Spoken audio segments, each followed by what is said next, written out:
네, 안녕하십니까. 반갑습니다. 네, 소장님께서는 매주 이 시간 부동산 강의 전해주고 계신데요. 오늘은 부동산 시장에서 뜨거운 이슈로 떠오르고 있죠. 뉴스테이에 대한 이야기 해주신다고 합니다. 지금 바로 만나보시죠.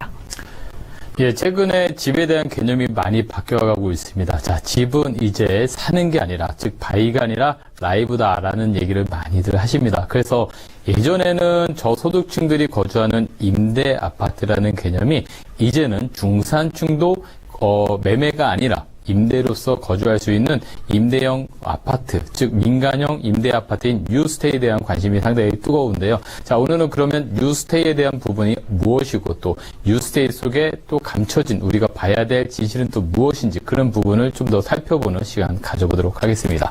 자, 뉴스테이 많이들 들어보셨을 겁니다. 사실 영어로 하니까 뭔지 정확하게 올 수도 없지 않을 수 있겠지만, 자, 뉴스테이 한다라면 중산층들이 들어가는 임대 아파트다라고 보시면 되겠습니다. 자, 장기 거주를 8년 동안을 보존을 합니다. 그렇기 때문에 약 8년 동안은 이사갈 걱정 없이 편안하게 거주를 하시고, 그리고 5%라는 임대료를 인상 범위 내에서 거주를 하실 수 있기 때문에 내 집처럼 편안하게 거주를 할 수 있는 중산층이 거주할 만한 그런 중대형 아파트다라고 보시면 되겠습니다. 즉, 아파트지만 이제 임대 아파트이기 때문에 거주의 요건을 좀 더 맞췄던 그런 아파트다라고 보시면 좋을 듯 싶습니다. 자, 2015년부터 이제 부지 조성과 그리고 입주를 시작하는데요. 자, 2015년도에는 부지 확보라든가 공급이 그렇게 많지는 않았지만 16년도에는 15년도에 비해서 2배 수준으로 확대하겠다라는 것이 계획안이 되겠습니다. 자, 2016년도에는 부지도 약 5만 호, 그리고 또 공급도 약 2만 5천 호, 그리고 입주도 12,000호인데요. 2017년도에 가게 된다면 총 13만 호의 사업 부지를 확보하고 또 8만 호의 공급을 통해서 4만 호의 입주자를 모집하겠다라는 것이 2010년도 국토교통부의 계획이다라고 보시면 되겠습니다. 자, 지역도 굉장히 좀 넓어질 예정인데요. 우선은 1차 공급 촉진지구를 지정을 하면서 서울에는 물레라든가 인천의 계양 남동지구, 그리고 경기, 대구, 울산 같은 여러 지역을 이제 뉴스테이 사업을 진행하겠다라고 발표를 했습니다. 자, 그렇다면 뉴스테이는 공급 방식도 정말 다양한데요. 일단 첫 번째로는 토지 확보에 대한 부분을 말씀드리자면, 자, 리츠가 LH 민간 택지를 매입을 합니다. 매입을 한 다음에, 자, 뉴스테이 부지를 저렴하게 임대를 한다라는 것이죠. 그렇기 때문에 저렴한 부지로 인한 저렴한 임대료를 확보해서 뉴스테이 사업을 하겠다라는 부분이 되겠고요.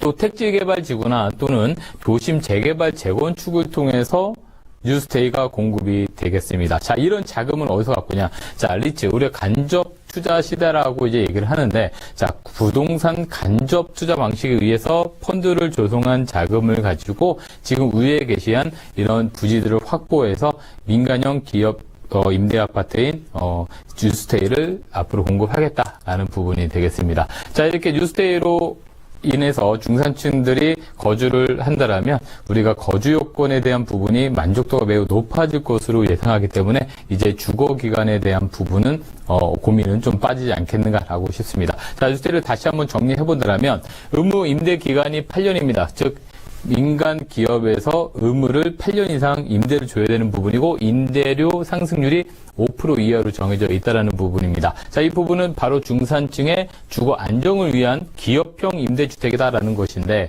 자, 우리가 눈여겨볼 곳이 바로 이 기업형 임대주택이라는 것이죠. 지금은 임대주택에 대한 공급을 기업은 아니라 개인들이 주로 하고 있었지만 앞으로 기업이 움직인다는 부분이고요.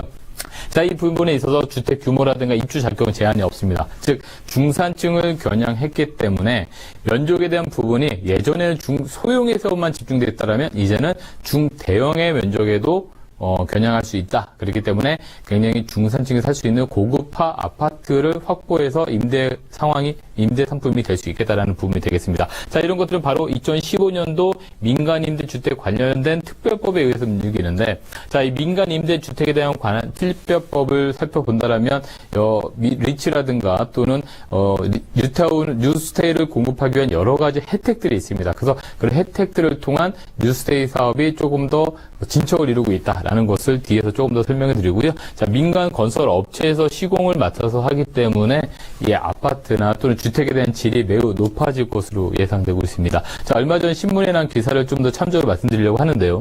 그동안 재개발, 재건축이 경기 부진을 해서 지지부진했던 현장들이 꽤 많습니다. 사실 재개발, 재건축은 부동산 경기와 매우 밀접한 관계성이 있는데, 자, 지역이 좋은 상황에서 부동산 경기가 상승했을 때는 부동산 재개발이나 재건축이 매우 활발하게 이루어지지만 부동산 경기가 좋지 않거나 또는 지역에 대한 부분이 조금 더 안 좋다라고 했을 때는 재개발, 재건축 사업성이 굉장히 좀 지지부진한 상황입니다. 하지만 자, 이렇게 뉴스테이를 통해서 잠자던 재개발도 깨운다라고 얘기를 하는데, 자, 그동안에 해묵었던 지역, 인천 지역을 리츠가 7,800억을 투입하면서 동네가 굉장히 탄력을 받고 있다라고 볼 수 있겠습니다. 자, 10년 전 2006년도에 조합 설립을 했었는데요. 그러고 나서 사업성이 그렇게 좋지 않았기 때문에 지지부진했던 상태에서 뉴스테이가 일반 분양분인 3,247가구를 통으로 매입을 합니다. 자, 통으로 매입했기 때문에 조합 입장에서는 일반 분양이 통으로 매입이 돼서 자금 확보를 쉽게 할 수 있고, 그러다 보니까 사업성이 매우 좋다라는 것이죠. 자, 그렇다면 뉴스테이 사업을 하는 시공 민간 업체에서 일반 분양분을 통으로 매입하는데 어떤 혜택이 있냐? 바로 용적률이 상향이 됐습니다. 그래서 조금 더 저렴하게 공급을 할 수 있다는 것이죠. 조합 입장에서는 용적률이 상향돼서 그 상향되는 만큼 가격을 낮춰줘서 좋고, 그리고 통으로 매각을 하기 때문에 미분양의 염려를 다 덜어내고, 자, 이렇게 조합과 그리고 뉴스테이 사업의 주로 장점을 합쳐지다 보니까 재개발 사업이 탄력을 받을 수밖에 없는 그런 구조로 진행되고 있다는 것입니다. 자, 이렇게 보자면, 자, 재개발 조합은 미분양의 우려가 없고, 임대사업자는 저렴한 주택을 확보할 수 있습니다. 용적률이 높아졌기 때문에 저렴하게 확보할 수 있겠고요. 자, 그러다 보면 정부 입장에서도 이제는 수요가 있는 지역, 즉 도심 재개발에 대한 부분이 굉장히 뜨거운 관심인데, 자, 이렇게 노후주택을 개선할 수 있어서 중산층의 임대로 인한 주거 만족도도 높일 수 있겠고요. 또 임대 수요라든가 근데 입지라든가 잘못하면 투기성 수요가 갑자기 같이 몰린다고 했을 때는 또 예전 같은 뉴타운이 될 수 있는 그런 조건이 있어서 조금 조심하셔야 된다는 부분이 있겠습니다. 자, 전체 주택에 대한 임대 상황을 한번 살펴보려고 하는데요. 자, 우리 전체 1,900, 약 2천만 호의 주택이 있었을 때, 자, 자가를 뺀 임대가 약 46%를 차지하고 있는데요. 그 중에서 공공이 13%, 민간이 87%가 되겠습니다. 그 중에 개인이 지금까지 임대 주던 것이 거의 99%, 즉 기업이 주던 거는 거의 없었다라고 보는데, 앞으로 뉴스테이 사업으로 인해서 민간 기업에서 임대를 주는 주택이 약 30% 정도 증가할 것으로 보여집니다. 즉 그렇다면 개인이 매입할 수 있는 주택의 양은 앞으로 더 줄어들 것이다 라는 것이 통계입니다. 따라 그래서 앞으로 이제 뉴스테이 사업을 통해서 재개발이나 재건축에 조금 더 관심을 두셔도 좋은 투자처가 될 수 있을 것이고요. 개인도 역시나 이제 앞으로 임대 사업을 하기 위한 부지 확보하는데 매우 조금 어려울 수도 있다는 부분이 오늘 뉴스테이에 대한 어떤 포인트가 되지 않겠나라고 말씀을 드리겠습니다. 네, 뉴스테이라는 부동산 시장의 큰 흐름의 변화 함께 만나봤습니다. 임종욱 소장님께서 여러분들께 부동산 투자에 도움이 될 수 있는 그런 내용들 세미나 통해서 전해주신다고 합니다. 일정 확인해드리겠습니다. 네, 임종욱 소장님의 무료 세미나 소식입니다. 수익형 부동산 투자 전략이라는 주제고요. 매주 수요일 오후 2시부터 공덕역 6번 출구에서 가까운 르네상스 타워 1806호에서 강의 진행하신다고 합니다. 문의 전화는 02713-1813으로 주시면 되고요. 사전 예약은 필수입니다. 네, 소장님 무료 세미나에서 어떤 내용들 전해주실까요? 예, 앞으로 우리나라는 계속 저금리 고령화 시대가 계속 이어지고 있겠죠. 그렇기 때문에 부동산은 월세가 나와야 된다라는 것이 진리게 되겠습니다. 즉 주택이든 상가든 월세를 나올 수 있는 부동산, 즉 임대 사업을 잘할 수 있는 방법에 대해서 좀 말씀을 드리면서 많은 부동산 정책까지도 좀 말씀드리는 시간 가져보도록 하겠습니다. 네, 부동산 정책과 정책뿐만 아니라 또 투자 비법들, 노하우도 전해주신다고 하니까요. 하단의 번호로 연락 주시고 많은 참여 해보시길 바랍니다. 네, 이어서 소장님과 함께 또 알찬 매물들 만나보도록 하겠습니다. 첫 번째 매물부터 바로 만나보실게요. 예, 첫 번째 매물은 월세가 나오는 상가가 되겠습니다. 자, 상가는 주택보다 조금 더 관리가 수월하고 또 적은 돈으로 또 많은 효과를 낼 수 있어서 많은 분들이 관심을 갖고 계시는데요. 자, 첫 번째 위치부터 말씀드리면 3호선 정발산역을 도보 10분에 이용이 가능하겠습니다. 즉 상권 안에 있다라고 말씀드릴 수 있겠는데요. 2003년 6월에 준공이 나고요. 그리고 전용 면적이 40.28제곱미터가 되겠습니다. 자, 6층 건물 중에 1층에 위치되어 있기 때문에 공실의 위험성이 그만큼 적다라고 보시면 되겠고요. 매매가는 4억 6,500만 원이 되겠습니다. 자, 같은 면적의 상가들이 최근 들어서 5억 이상의 가격을 하고 있는 것에 비해서는 매우 저렴한 가격이다라고 보실 수 있겠고요. 자, 보증금 4천에 월 190만 원이 지금 확정이 되어 있습니다. 임차인이 들어와 있기 때문에 월세를 받을 수 있는 그런 상품이 되겠고요.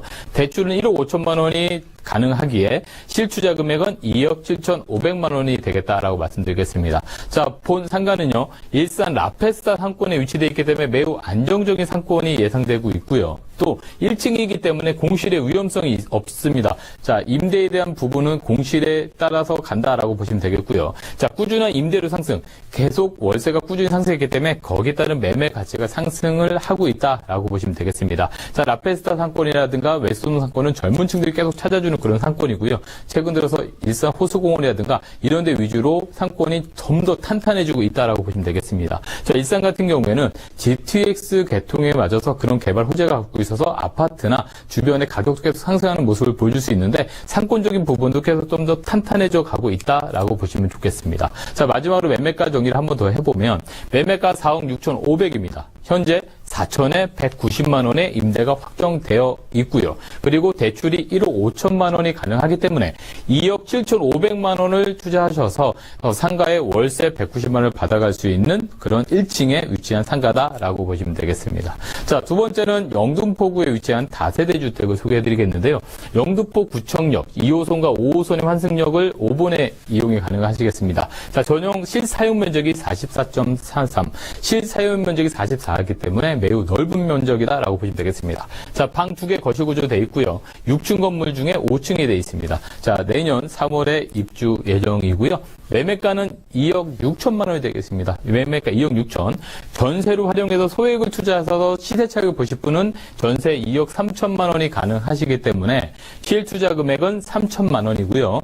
월세를 받으실 분들은 보증금 3천에 월 90만 원을 가능하십니다. 그러면 대출을 활용하셔서 했을 때는 6천만 원에 월세도 가능하시다라고 보시게 되겠습니다. 자, 오늘 당산동을 추천해드린 이유는 바로 입지입니다. 우수한 입지 여건, 대형 업무 지역과의 뛰어난 접근성, 그리고 서울시 기본계획 안의 수혜 지역입니다. 자, 2030 기본계획의 3도심, 그리고 중공업 지역이고요. 그리고 단지역으로 이루어져 있기 때문에 발전에 대한 관리가 잘 된다라고 보시면 되겠습니다. 총 A, B, C, D, E 5개 동으로 들어가게 되겠습니다. 최근 들어서는 이제 다세대 주택도 단지형으로 하기 때문에 아파트급에 준하는 관리를 받을 수 있겠고요. 그렇게 관리를 잘 받다 보면 부동산의 가치는 계속 상승할 수 있다는 부분, 그리고 또 공개 공지가 많기 때문에 주차가 굉장히 편리하다는 부분, 이것이 오늘 또 상품의 포인트가 되겠다라고 말씀드리겠습니다. 자, 방 2개 거실과 그리고 욕실 구조로 되어 있겠고요. 옵션은 냉장고, 세탁기, 에어컨 등이 들어가기 때문에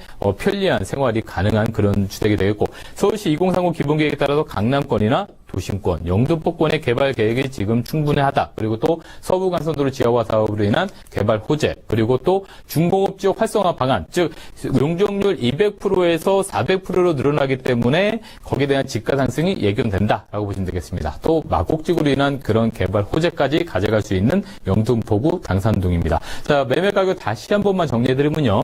2억 6천만 원 매매가에 2억 3천 전세로 활용했을 때는 실투자 3천만 원만 투자하셔서 2억 6천짜리 집에 대한 소유권을 가져가실 수 있겠고요. 또 월세는 보증금 3천에 90만 원에 대출을 활용하셔서 6천만 원의 월세도 가능하다라고 말씀을 드리도록 하겠습니다. 네, 오늘 소개해드린 인사이트 매물 화면으로 정리 도와드리겠습니다.